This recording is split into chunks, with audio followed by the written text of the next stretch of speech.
News before attacked the opposition. It attacked the media. Today, it is attacking the sitting government.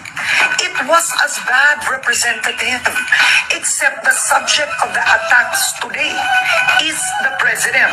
Dati kasi fake news protected the president. Mga vlogger po to support. Sinabi niya, tinapunan nyo ng tinapunan ng basura ang consciousness ng mga tao. Kayo ang may kasalanan. Sisisihin mo kami.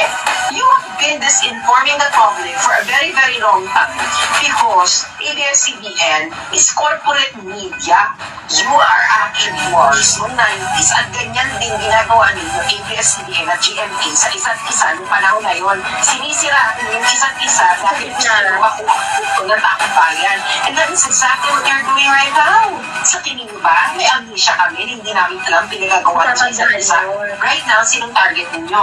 Ang target mo ngayon, yung competence. Bigyan natin ngayon ng opinion reaction itong latest post ni Sas Sasut.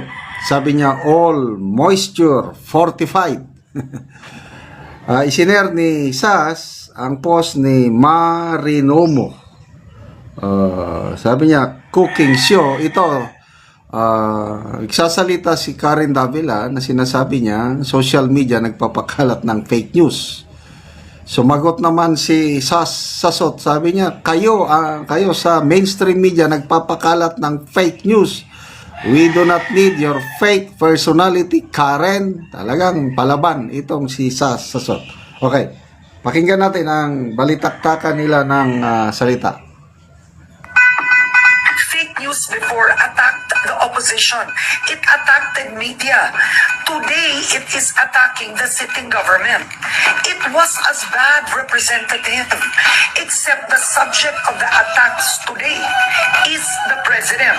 Dati kasi fake news protected the president. Mga vlogger po to supporting Duterte. And that is precisely Unang-una, Karen Davila, yung pinagsasabi mo fake news, kayo ang pinakamaraming fake news. Ano ba sinabi ni Lee Kuan Yew tungkol sa mainstream media ng Pilipinas noon? A widely partisan press helped Filipino politicians to flood the marketplace of ideas with junk and confuse and befuddle the people so that they could not see what their vital interests were in a developing country. Did you understand that, Karen Davila? Tagalogin ko yung sinabi niya. Tinapunan nyo ng tinapunan ng basura ang consciousness ng mga tao. Kayo ang may kasalanan. Sisisihin mo kami. You have been disinforming the public for a very, very long time because ABS-CBN is corporate media. You are actually pushing for the corporate interests of the Lopezes na isa sa mga oligarko ng Pilipinas. And that is a historical fact. Huwag ka nang magmaang-maangan. What you are actually experiencing is competition. And right now, you cannot keep up. We grew up during the network wars noong 90s at ganyan din ginagawa ninyo ABS-CBN at GMA sa isa't isa noong panahon na yun. Sinisiraan yung isa't isa dahil gusto makuha ng taong bayan.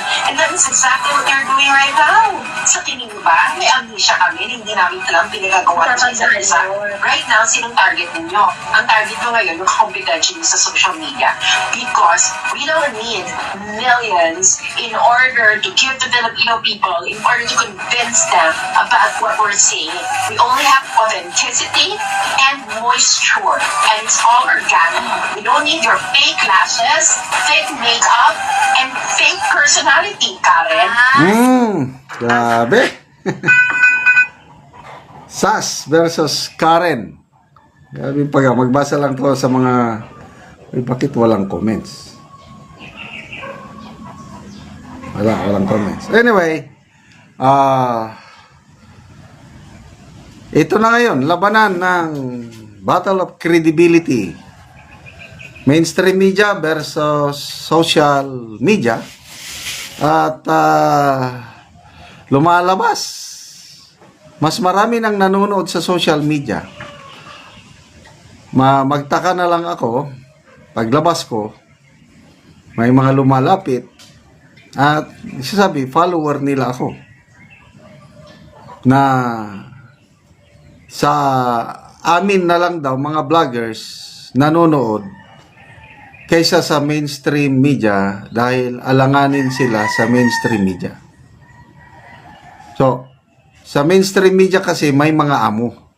Yung may-ari ba ng kumpanya, kung ano yung gusto ng may-ari, walang magawa itong nasa baba nila kung hindi nila gusto. Dapat pagbigyan nila ang gusto ng may-ari. Kami namang mga vloggers, ang aming amo ay ang mga tao, ang aming mga followers.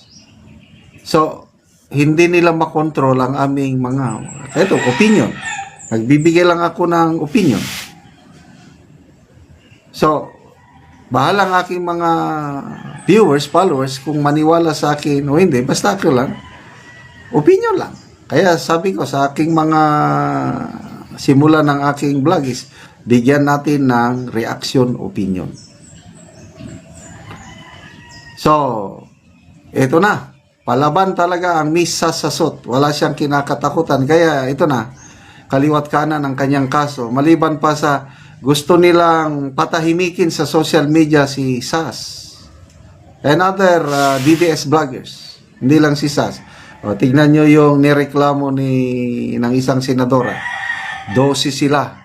Yun yung mga matitindi na mga DDS vlogger. Sas Sasot, Kipi Chu, Joey Cruz, Tio Moreno, Torny Trex Angeles, Banat Bay, sino pa yung iba? Nakalimutan ko na yung iba. So, nireklamo. Nagpapakalat daw ng fake news ni Karen. So, ang pinakamatindi itong si Sas Rogando Sasot. Talagang magiging, sa nakikita ko magiging ala Attorney Rocky na itong si Sas dahil itong isinampa sa kanya ni Commodore Tariela, matindi to. Kailangan niyang sagutin, mag-file ng counter affidavit. Saan siya pupunta? Para makapag-file ng counter affidavit, pupunta siya sa Philippine Embassy. And that's Philippine territory. Nakikita ni Sas na kung mag-file siya ng counter affidavit, malaki yung posibilidad na huhuliin na siya doon at hindi na siya palalabasin. Kaya wise si Sas na not all battles are needed to be won. Ibig sabihin, pwede niya nang hindi sagutin. Okay na sa kanya, she will lost by default. Kaysa yung huliin siya, yung nakikita niya, huhuliin siya sa loob ng Philippine Embassy at hindi na papalabasin. Hindi, wala na. So, mangyari, hindi na siya makakauwi ng Pilipinas, mag-apply na siguro ng asylum sa China.